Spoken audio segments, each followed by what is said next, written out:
In my daily work with startups, I so often meet founders who have not taken the time to make a shareholders agreement.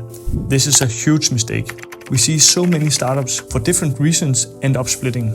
Those who split without a shareholders agreement almost always end up splitting on bad terms. A bad split which can ruin partnerships, friendships, loss of money, and potentially a closure of the company.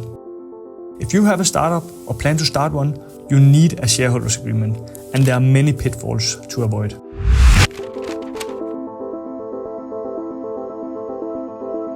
I started my first business when I was 17 years old, and I've started 4 companies since. In all of those companies I co-founded, we did not have a shareholder agreement. Missing this document gave us tremendous problems. Frederik Van Deurs is a successful serial entrepreneur, author and CEO of Green Innovation Group. Frederik had to learn the hard way why a shareholders agreement is a must, especially when one of his co-founders turned out to be unable to work in the startup for a long time. 4.5 years ago, one of my co-founders became long-term sick. As we did not have a founders agreement or a shareholders agreement, we did not know where to start and what to do. We had no foundation to guide us. CEO of LegalUp, Christina Assad, works with startups as a legal advisor every day. Often she sees startups and founders when things have gone really bad. The purpose of a shareholder agreement is to ensure a happy shareholder marriage as well as a happy divorce. Worst case scenario is if a bad split ends up with someone taking equity of your company or you feel unfairly treated. As Frederik and his co-founders realized they needed a shareholders agreement, they agreed on one thing. The shareholders agreement was to protect all of them. We didn't know for how long can you be sick without it having consequences. The uncertainty is exactly why you have to consider as many scenarios as possible and be preventive to protect yourself in the future.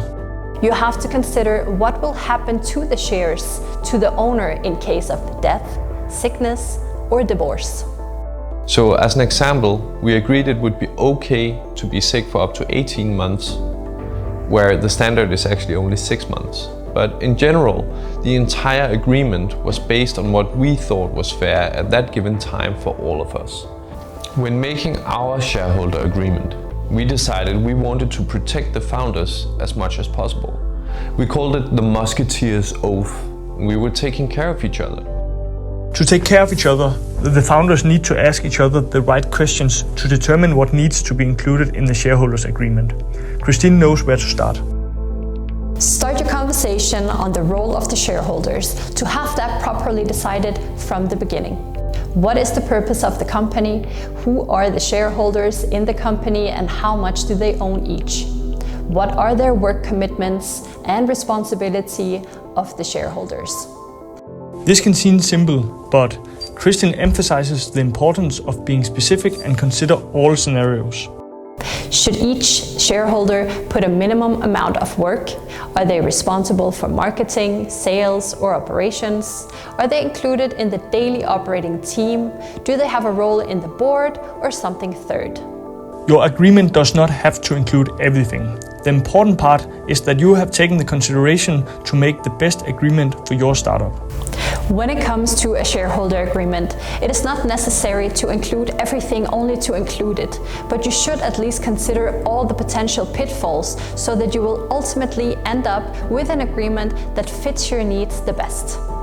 By making sure the shareholders agreement fits your need and that you have considered potential pitfalls, you ensure your startup can continue going even in case of split, which is also why there are some specific parts that are always good to include. Clause for intellectual property ensures rights of development stays in the company. Clause for non-compete limits share owners' access to competing companies. These are just some of the many things which can be included in your shareholders agreement. But don't worry, you don't necessarily have to have everything in order from the beginning. Remember, you can change your shareholder agreement as long as everyone agrees to it. But it is way easier to agree on something while you're still on good terms. Knowing how important a shareholders agreement is, Frederik now has one specific advice to every founder out there.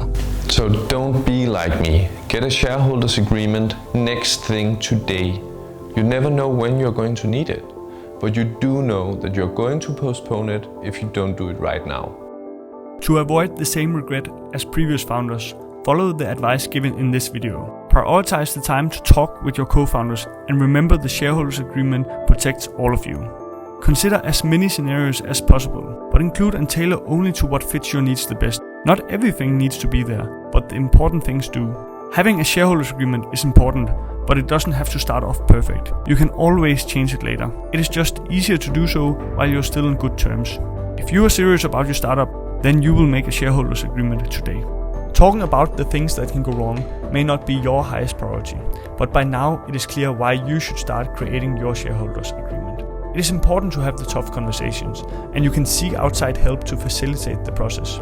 By having the tough conversations, you will secure the survival of your startup in the long run.